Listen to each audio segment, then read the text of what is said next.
ஆட்சி சார்ந்தவராக இருக்க வேண்டும் என்பதற்காக நாம் நின்று கொண்டிருக்கிறோம். கோயம்புத்தூருக்கு மாற்றம் தேவை, வளர்ச்சி இன்னும் வேகப்படுத்தப்பட வேண்டும்.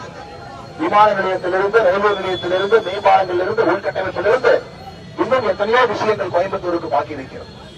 இதையெல்லாம் கூட செய்ய வேண்டிய காலகட்டம் இந்த 2024 29 மிக முக்கியமாக நாம் போடப்போகின்ற ஓட்டு ஏப்ரல் 19 தாமரைக்கு போடக்கூடிய ஓட்டு ஒரு வளர்ந்த நாடாக இருக்கக்கூடிய இந்த நாட்டை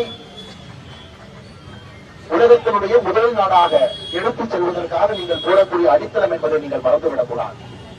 பொருளாதாரத்தில் 5வது இடத்தில் இருக்கின்றோம். இன்னும் 3 ஆண்டுகளில் 3வது இடத்துக்கு வந்துவிட வேண்டும்.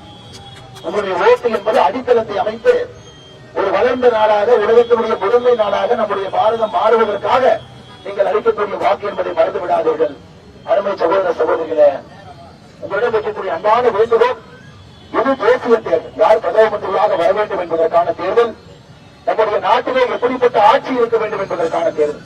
அதனால் நீங்கள் மறந்து விடாமல் உங்களுடைய வெற்றி சின்னமாக இருக்கக்கூடிய தாமரைக்கு நீங்கள் அனைவரும் கூட ஆதரவளித்து இளைஞர்களுடைய வாழ்வு மேம்பட அடுத்த கட்டம் நம்முடைய நாடு செல்ல நீங்கள் எல்லா பாரத பிரதமர் நரேந்திர மோடி அவர்களுக்கு தாமரை சின்னத்தில் நீங்கள் வாக்களிக்க வேண்டும். அதே நேரத்தில் உங்கள் வீட்டு பிள்ளையாக இருக்கக்கூடிய உங்கள் அன்பு தம்பி அண்ணாமலையும் கூட கோயம்புத்தூர்ல இந்த வளர்ச்சிக்காக, உங்களுக்கு சேவை செய்வதற்காக, கோயம்புத்தூரை அடுத்த கட்டம் எடுத்துச் செல்வதற்காக நீங்கள் வேண்டுகோள் விடுக்கின்றேன். நீங்கள் தாமரை சின்னத்திற்கு அடுத்த 16 நாட்கள் நீங்கள் வாக்கு சேகரித்து உங்களுடைய அன்பு தம்பி அண்ணாமலையை தாமரை சின்னத்தில் தேசிய ஜனநாயக கூட்டணியில வெற்றி பெற செய்ய வேண்டும் என்று பணிவன்போடு கேட்டுக் கொள்கிறேன்.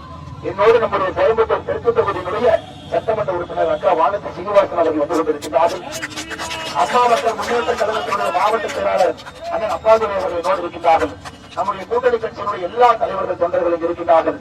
வடவள்ளூர் ஒன்றிய தலைவராக இருக்கக்கூடிய பாலகண்டமணி, 11வது கிளை தலைவர் அண்ணன் தேவராஜ் அவர்கள், இந்த ஒன்றியத்தினுடைய பொதுச்செயலர் அச்சப்பன் அவர்கள், துணைத் தலைவர் பூபாலன் அவர்கள், உள்ளாட்சி மேம்பாட்டு பிரிவுடைய மாநில செயலர் வேணுகோபால் அவர்கள், தொகுதி பொறுப்பாளராக இருக்கக்கூடிய அருமை சகோதரர் தாம் அவர்கள், அமைப்பாளர் கண்ணன் தேவராஜ் அவர்கள், இணையமைப்பாளர் அக்கா கலைவாணி அவர்கள், வடவள்ளூர் பகுதியினுடைய அமமுகவுடைய செயலாளர் அண்ணன் கருப்புசாமி அவர்கள், வந்திருக்கிற எல்லா தலைவர்களுக்கு தொண்டர்களுக்கு, மிக முக்கியமாக பொதுமக்கள் அரசியல சாராதவங்க இந்த முறை பெரிய அளவில் நீங்கள் வந்திருக்கிறீர்கள். காரணம் உங்களுக்கு தெரியும், 3வது முறை மோடி அவர்களை அமர வைக்க வேண்டும் என்கின்ற சங்கல்பத்தோடு அரசியலை சாராத எல்லா பொதுமக்களும் கூட களத்தில் இறங்கியிருக்கிறீர்கள்.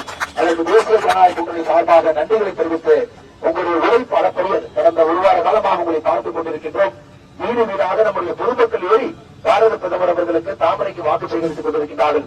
உங்களுடைய நம்பிக்கை என்றும் வீண் போகாது என்று சொல்லி இன்னும் 16 நாட்கள் நாம் அனைவரும் கடுமையாக உழைத்து கோயம்புத்தூர் பாராளுமன்றத்திலே தாமரையை மலரச் செய்து பாரத பிரதமர் நரேந்திர மோடி அவர்களுக்கு 400க்கும் மேற்பட்ட பாராளுமன்ற உறுப்பினர்கள் அளிக்க வேண்டும் என்று பணிவத்தோடு கேட்டுக் கொள்கிறோம். நன்றி, வணக்கம். பாரத அன்னையின் புகழ்.